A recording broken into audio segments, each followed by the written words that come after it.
Hey guys, what's up? Carl here, and 2020 MacBook Air, technically Apple's second refresh of their thinnest laptop that they have to offer. Obviously, we all saw the keynote last week. These are the first devices running Apple Silicon, of course, the new M1 chip. We actually got 3 device upgrades. Apple is keeping us busy during the holidays. Of course, the MacBook Air, the MacBook Pro, and the Mac Mini. All of those in the studio, so if you want to see them, just be sure to sub to the channel, hit that notification bell so you don't miss out. I will try to leave them all linked in and around this way, but I want to start off first with the Air because it's the most popular or the best-selling laptop that Apple currently makes.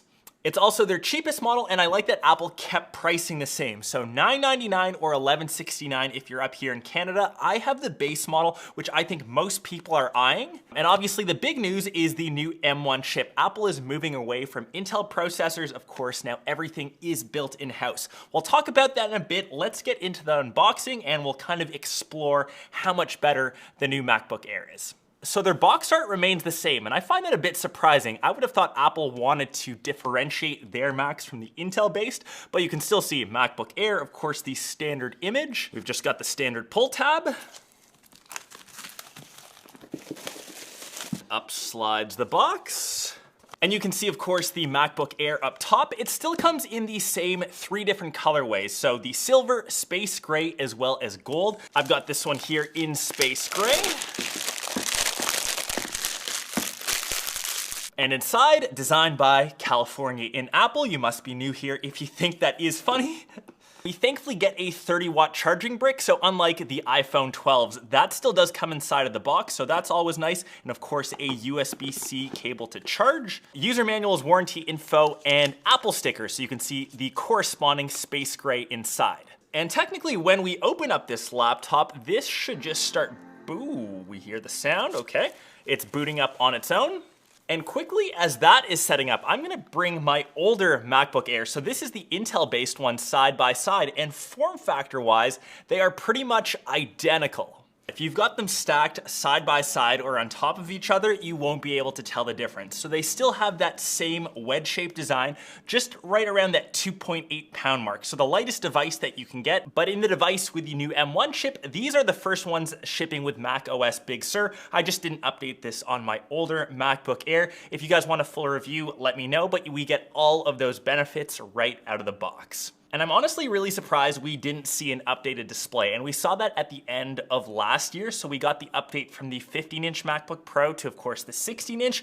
Everyone was expecting the 13 to be bumped up to a 14-inch. We still see fairly large size bezels, and I think that would have made a lot of sense for Apple to introduce their new silicon and to have a better display. More reason to upgrade, but still the same 13 inches Retina display. There's an updated front-facing camera for FaceTime, and I think a lot of us are getting used to video calls. It's kind of the norm these days. And it overall just feels like a very familiar device, just slightly refreshed, which I think this is. Of course, Big Sur, we've got the new icons. It just looks a bit cleaner. The big improvements, of course, are coming to the internals, the M1 chip, and Apple is throwing out some pretty crazy numbers. I'd feel very sorry if you have an older MacBook Air or just bought one recently. Return it if you're still within those 30 days, because we get up to 5 times better GPU performance, 3.5 times better CPU performance. You'll notice a lot of those big performance improvements with Apple's stock apps. So for example, Final Cut Pro.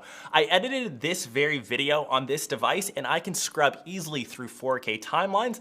My older MacBook Air, which I took on one of my last trips to the Philippines to edit some vlog footage, it struggled and it really bogged down. The fan was running all the time. Speaking of fans, this is now a fanless design, so you won't hear any ramp ups, and that's one of the big differences between this and the MacBook Pro. Because they have the same internals, that heat dissipation or the heat management system is one of the only things differentiating models. Obviously, having a fan will help dissipate the heat, and that's where the MacBook Pro should be better in performance, should help more with prolonged heavy usage. But as I continue to use the MacBook Air, I think this is more viable for video editing, whereas last year or even earlier in 2020, I couldn't recommend that for the older MacBook Air. And my recommended spec for anyone looking to grab this device is the base model, so $999 or even $899 with education pricing, which I think makes it even more attractive. So that has the 8-core CPU, 7-core GPU, 256 gig storage, obviously not ideal ideal. I would love to see Apple bring these computers with a minimum of 512, but maybe that's on the next bucket list.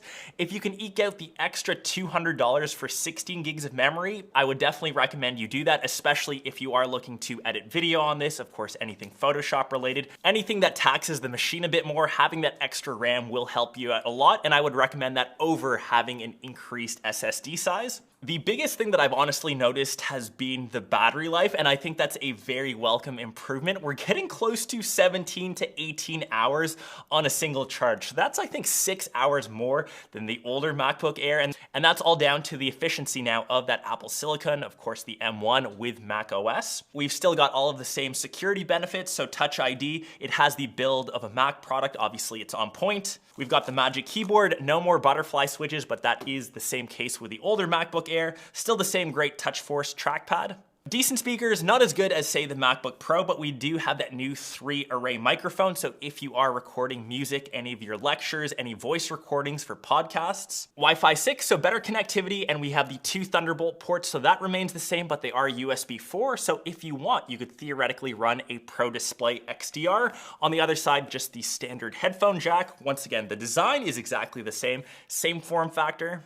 And that is kind of the new MacBook Air in a nutshell. And of course, way more in-depth testing. If you want, I'll run some comparisons, some benchmarks against both models. If you did just buy a MacBook Air within the last 30 days, if you honestly could return it, that's probably my recommendation. The benefits of going to Apple Silicon are pretty big. Keep in mind though, a lot of those performance improvements will only be on Apple's stock apps until third-party developers like Adobe, Photoshop. Those will take time to transition to that new hardware. Things might be a bit buggy as they always are, especially we're just moving into Big Sur, so maybe it is wise to wait for the next month or two for kind of kinks to iron out. But that is the new MacBook Air. Hope you guys enjoyed this quick unboxing. Next on deck is the MacBook Pro as well as the Mac Mini, so once again, stay posted, make sure you hit that sub button, and I will catch the rest of you in one of those videos.